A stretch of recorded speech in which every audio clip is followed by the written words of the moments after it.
Salut les bols et bienvenue pour cette nouvelle vidéo. Aujourd'hui, première vidéo sur une petite série consacrée à l'aérographe. Je vais juste vous donner quelques conseils. Je vais pas rentrer dans le vif du sujet trop lourd avec plein d'explications. Je vais vous expliquer comment j'ai appris, comment est-ce que je l'utilise aujourd'hui. J'espère que cela vous sera utile. J'ai pas de techniques super ancestrales à vous apprendre. Par contre, ce que je sais, c'est qu'aujourd'hui, je n'ai aucun problème à utiliser un aérographe. Donc, j'espère que mes conseils vous aideront. Cette première vidéo sera consacrée à une petite réflexion. L'aérographe, ça fait rêver plein de monde. Il y a aussi d'autres personnes, que je ne citerai pas, n'est-ce pas David, qui ne supportent pas l'aérographe en fait pour ce qui est des figurines de collection. Il y a tout un monde entre les collectionneurs et figurines de collection, de vitrines qui font du concours, et une armée. Une armée, vous allez la peindre en tabletop, à moins que vous soyez un fou furieux, vous allez faire que des pièces de concours et vous n'aurez jamais fini votre armée. Aujourd'hui, nous allons nous faire une petite réflexion sur l'aérographe, avec la question existentielle, en avez-vous besoin?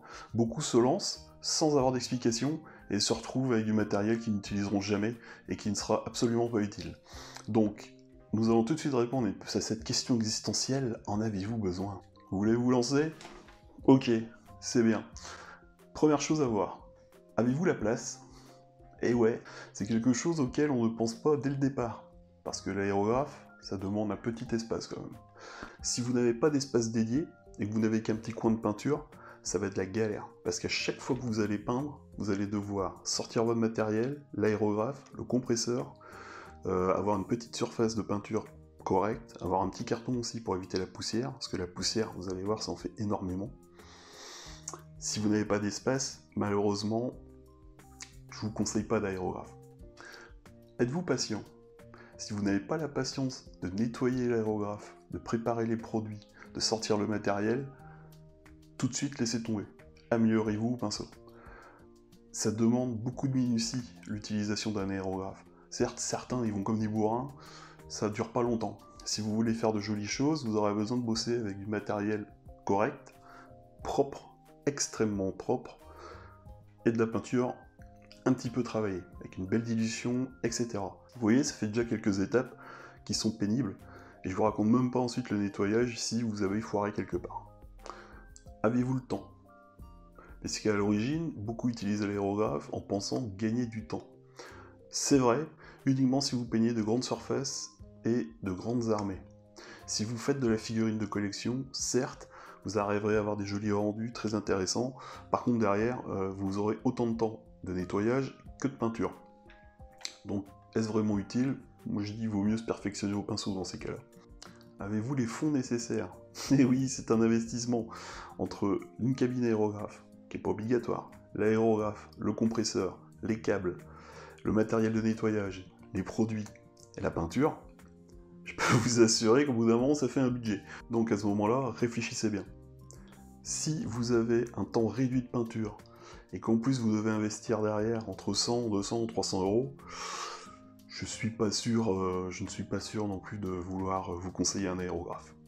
Êtes-vous allergique aux solvants? Eh oui, on utilise beaucoup de produits en aéro.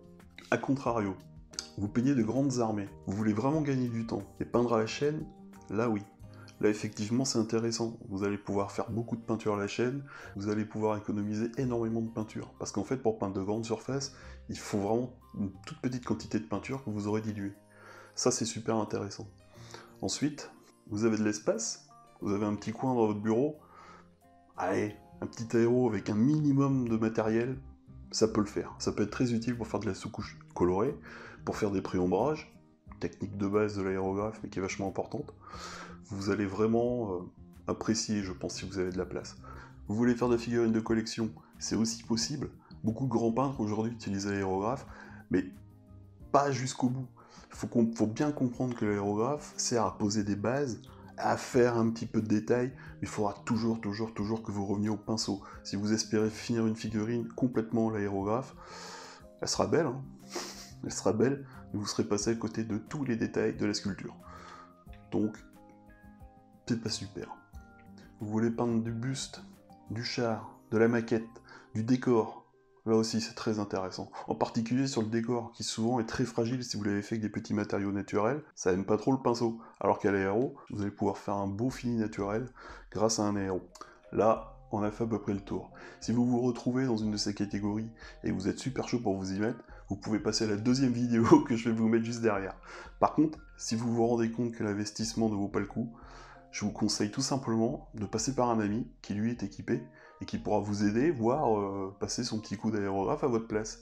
Ou alors de passer en boutique spécialisée, beaucoup de boutiques spécialisées de figurines, de jeux de plateau, ce genre de choses, voire de maquettes, ont des ateliers ou des fous furieux qui sont au fin fond de la boutique et qui peignent des armées à tour de bras. Ça, il y en a dans toutes les boutiques.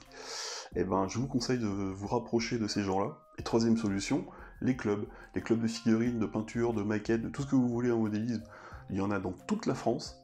Renseignez-vous dans votre région, allez-y, ça vaut toujours le coup, vous allez rencontrer du monde, souvent vous allez rencontrer du monde sympa, ça vaut vraiment le coup de se déplacer parfois pour vous faire quelques potes, et ainsi de suite, et c'est aussi ça le hobby, c'est de rencontrer d'autres personnes qui vous apprendront leurs petites techniques, peut-être que vous leur apprendrez des techniques de jeu, peut-être que d'autres vont vous apprendre des techniques de peinture.